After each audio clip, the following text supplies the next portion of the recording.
one-person buses. The future of London's transport.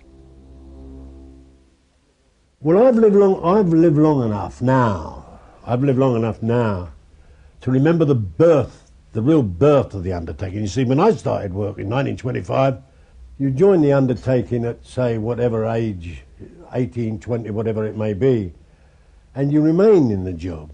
In the majority of cases, you remained in the job until you were 65. So as a result of that long association, you know, amongst all the members of the staff, you grew into a family atmosphere. But the main difference is that I came into the industry when the industry was growing, when more and more people were using public transport, where we used to say, up on a bus. On the 11 road service from Liverpool Street to Shepherd's Bush, we had 60 buses an hour. And when you tell people that today, they just won't believe it, but it's a fact. But of course, with the advent of the war and the growth of the motor car, as the motor car, you know, the private transport increased, so buses decreased. And what the public of London really don't know is the way that the London busmen, not the London public, the London busmen, fought on behalf of the London public against the cuts in services.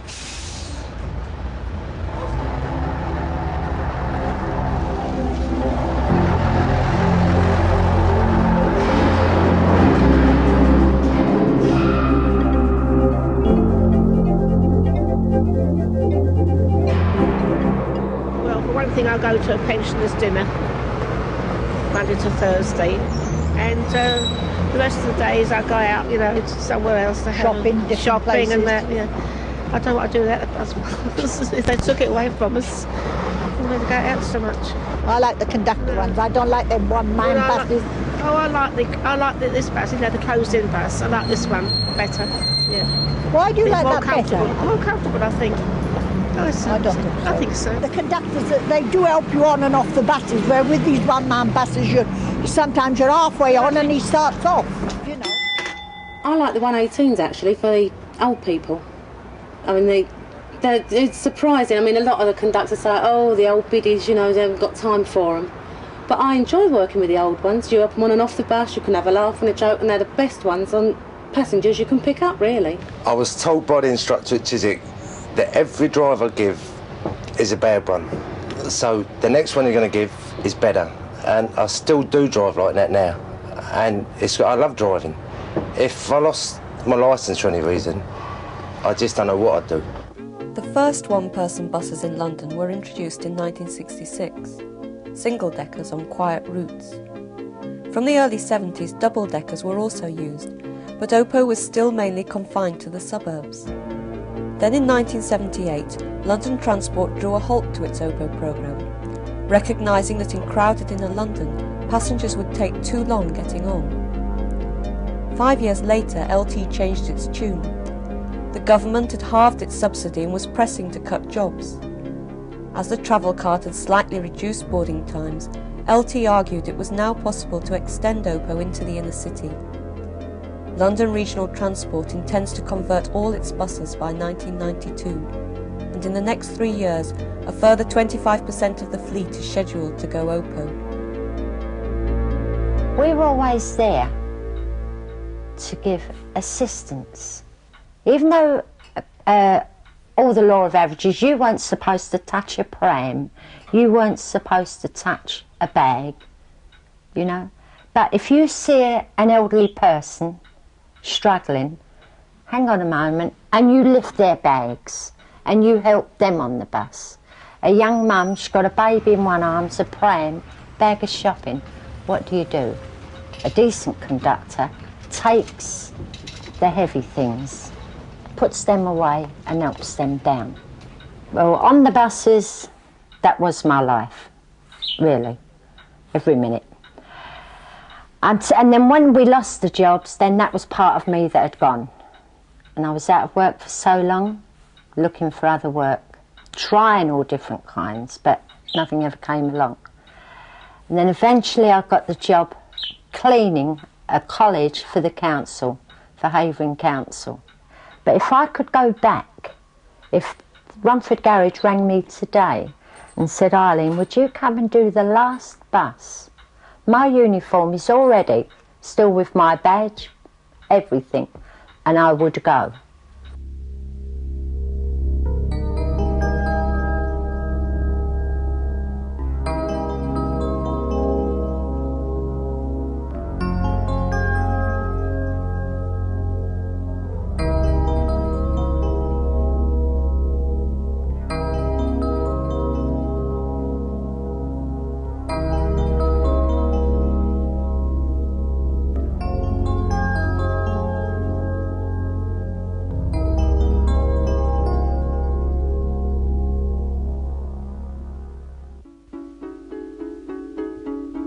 Tony's decided he'll definitely go one-man operated now, even though Les tried to talk him out of it. I'm sure that's because Les will miss him. Anyway, I'm glad for one because we can use the extra money it'll bring in now that both the kids are at school. I think he's looking forward to being his own boss again and not having to worry about anyone else. I feel happier now I know he's safe in his job. And maybe at last he'll get round to doing the kitchen. It needs it. Well, I only had 2 weeks as a driver before I went and one person operated. Yeah, you're not given very much time to try and get used to driving. It's quite a lot to try and expect somebody to do. To come straight back and do driving and then take all the money and know where you're going. I mean, you've just learnt about half a dozen routes that you're trying to remember as well as doing everything else. Yeah. More is expected of you. I mean, it's very much harder for a woman to get through the test than it is for a man. So therefore, there were quite a high percentage of women conductors in our garage. I don't know the exact amount, but there were quite a few. I mean, now there's one. I'm the only one in my garage, so obviously that's quite a percentage difference. It's quite a change. I give you the example. Since I become a secretary, in my garage only 2 black people come as a driver in our garage, and hardly 3 or 4 Asian comes in there. Although in this borough 65 to 75% population of the Asian and the black people in Ealing Council. So in recruitment it should be 50-50. But as hardly is 5% Asian or 5 to 10% Asian recruited, and 80 to 90% white people recruited in the centre. In the next 3 years, London Regional Transport plans to cut nearly 3,000 conductors' jobs. Drivers' jobs are also threatened. As the conductors' jobs go, the proportion of women and black people working on the buses is going down. In 1966, 4,000 women worked as conductors. Today there are 1,000, and in the meantime, only 100 women have become drivers. The trouble is, everything happens at once. You get a lot of traffic, and that's cutting you up. You're getting late, and because you're getting late, the queues get longer, and everybody's getting more and more ratty. And because the queues are getting longer, it takes longer for them to get on, and you're getting later and later, and everybody's moaning at you more and more and more, and it gradually builds up, until you're sort of you just want to go home.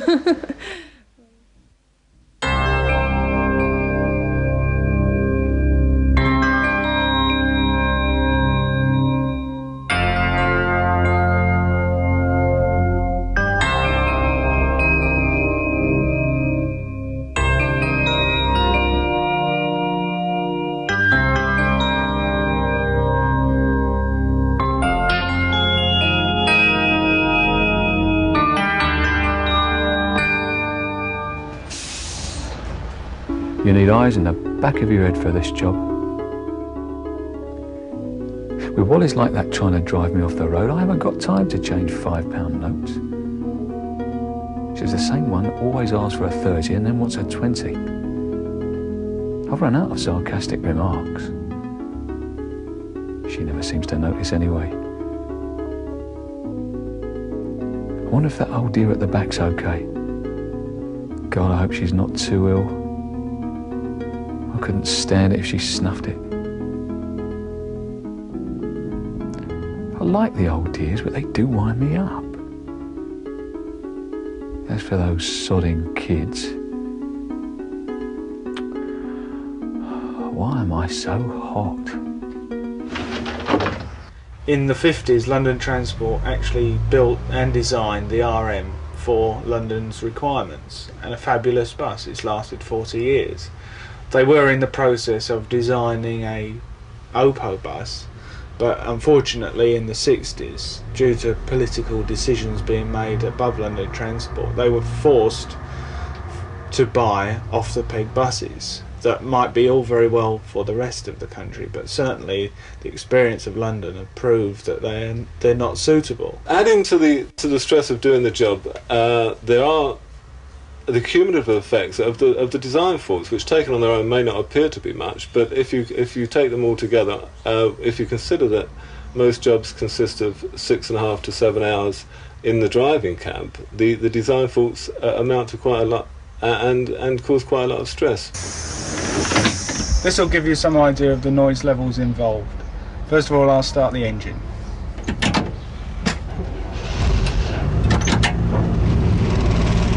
Now I'll put the windscreen wipers on.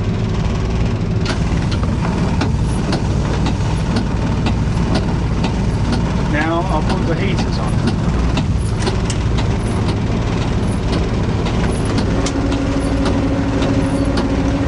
And finally, I'll open and close the doors.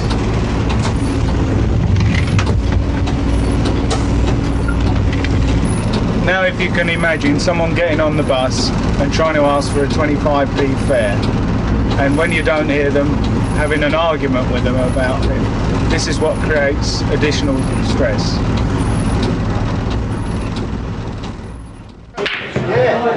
I've done bus work for 13 years. I was HOMO for the last 2 years. It wasn't ever my choice to go HOMO. I was happy with crew work. I can honestly say since I've gone HOMO, if there'd have been work outside, I would have turned to it. Not only have you got to worry about the driving side of looking out the windscreen and whatever, you've got to worry about somebody falling over behind you. You're worrying about somebody threatening you if you want. Only there's nothing between you and your money being taken while you're driving, and that's constantly with you for at least 7 hours of the day. You know, the gentlest of people end up treating old age pensioners when they get on the bus as units. You know, and they sit there saying, "Come on, for Christ's sake, hurry up, get on, I'm late." Now, when a driver's working for perhaps 4 or 5 hours in heavy, congested traffic, he may have been up since 3:30 or 3 o'clock in the morning. And by the time 9 o'clock comes, when he's reaching the end of his first half of his shift, he gets quite agitated. He just wants to get these people on to get to his terminus, where he might be lucky if he's got the 5 minutes that he's allocated for his relief point.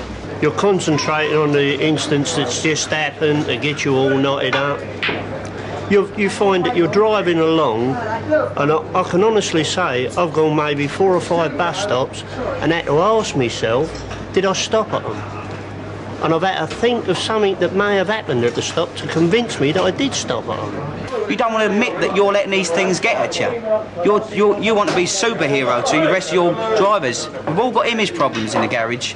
We all try to be the laughable, jokeable figure when we're all really pressured ourselves. I used to come into work perhaps an hour early to have a game of snooker and have a chat with the lads and have a laugh and a joke. But now I leave it to the last minute. I just dread coming to work. I don't like it at all. It seems as if the soul's gone out of the job. People are no longer part of a family. They don't mix socially. We're like industrial gypsies. We just work on our own and we travel around with our little carrier bag with our flask of tea and our transistor radio for a bit of company and the book to read. We become introvert. We sit in the canteen and we're just isolated units.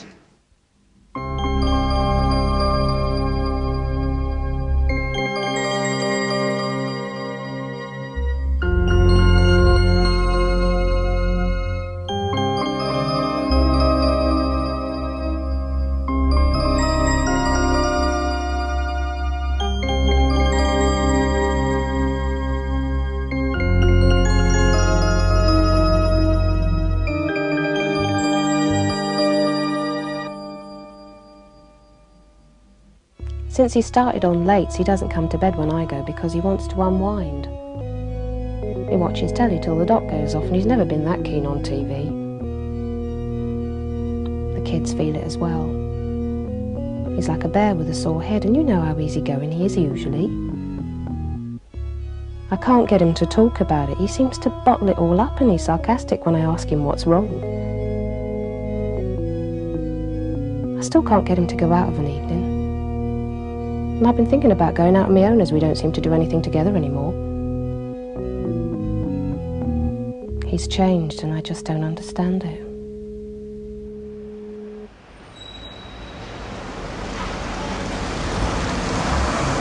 I'm not the sort of bloke who can take people shouting and hollering at me.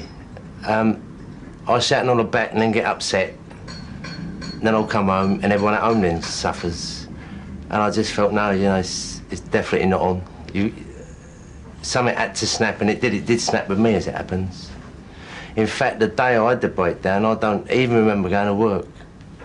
What route I was on, who I paid my money into, not even how I got home. And I was off then for about 12 weeks after that. I got over it, went back on the one man for a little while, but I thought, no, enough's enough, come off. He's normally a quiet type of person, needs a bit of pushing to do things, but since he's been OPO, he tends to sort of have these moods. He flares into moods. I have to sort of, basically I have to know his moods. I have to be able to sort of say, whoops, you know, especially to the children, Daddy's in a bad mood, he's had a bad day, be quiet, don't say too much. I take the pressures. When he comes in, he offloads his pressure onto me, whereas when he was crew driving, he could talk to his conductor, he would give his conductor his pressures, and he could offload all that before he came home. But see, now it's me and the children because he's got nobody else to talk to. Crew driving, when he was a crew driver, to put it into perspective, I'd go to bed. I wouldn't wait up for him.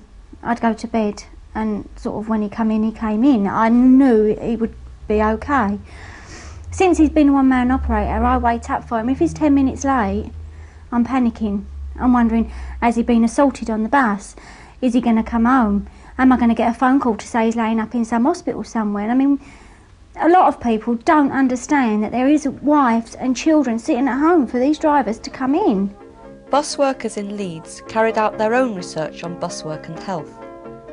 Their findings suggest that crew drivers have fewer everyday illnesses than OPO drivers. When you bottle feelings up, it can make you ill. If a job is soul-destroying, your health suffers too. Shift work can cause ulcers and nervous problems. Bad cab design affects backs and necks. Bus drivers have more heart attacks than conductors, and the heavier the traffic, the more stress symptoms drivers show. While there has been no research published directly on OPO driving, studies of other jobs highlight the dangers for OPO drivers under pressure. Medical research has shown that people are more likely to face increased health problems if the pace of work is intense, if you can't control how much you have to do, if you're making quick decisions where lives are at risk, or if you're not getting enough job satisfaction or warm human contact. I just felt this funny pain down my arm and perspiration flowing very. Anyway, I kept going to the toilet quite often, and I knew something was wrong because I've always kept myself fairly fit and healthy. I got my landlady to call the doctor, and he didn't arrive, so we got onto the ambulance. And the ambulance came, they said it was a mild heart attack. I've been out now for 6 months, asking me doctor could I go back. My doctor, knowing nothing about bus work really, said the anxiety of the job, no way can I do it anymore. So now it seems as if I've got no choice but to be out sick. If I'd have been crew, I honestly think in the back of my own mind I would still be at work. You work a whole day, 7 hours, and throughout that 7 hours, there's tension boiling up inside of you, when you're working and dealing with awkward passengers, especially some of the kind that we've had to deal with on the Ormeau buses. It's a tension that boils up inside of you and keep you as though you're being embraced, you know? It's from your chest right up to your throat, and you just can't get it out. A lot of complaints I get from my members, especially conductors, and now it's increasing on the Opal side, is that they do worry, and worry a lot. Some of them are going sick when they have to work late because of the fright of being assaulted. I myself, as a Oppo driver, I've been assaulted by a young kid, and the knuckles of my right hand has been broken. And since then, when I do write from after a long period, my hands start paining. We have several other drivers has been assaulted. Oppo driver, particularly, they knows he is a one man and he is a defenseless. About a month ago, I had this experience where there was an hour-and-a-half quarter gap, people waiting for a bus. And when I arrived, I couldn't take all the people on, and there just wasn't room for them on the bus. Well, these people are really frustrated, having waited for an hour and a quarter. And the chap just told me that he was going to knife me one night.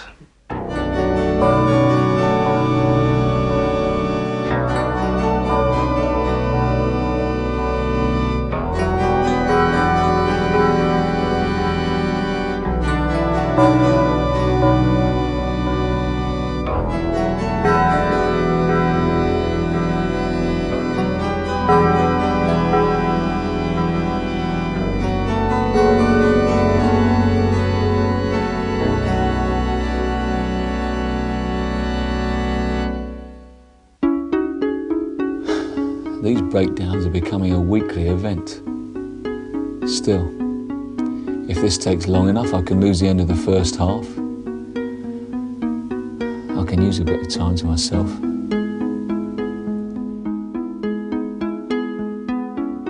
I shouldn't have said what I did this morning. I haven't got round to doing the kitchen, but, well, Lynn seems irritable all the time. She says this new job is bad for me. I don't think I've changed. It's more of a slog now. I don't look forward to it, that's for sure. I wonder what old Les is doing. I always had a laugh with him. I wonder if I could transfer to the garage Les went to. I wonder if there's still time.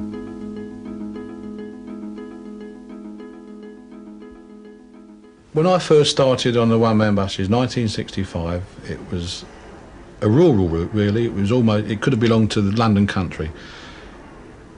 And it was eminently suitable for one-man operation. But since then, as more and more routes have been converted to one-man operation, they've been less and less suitable, in my opinion, anyway. And there's much more stress and strain involved in working on them. You've got to go faster and faster to get around on time.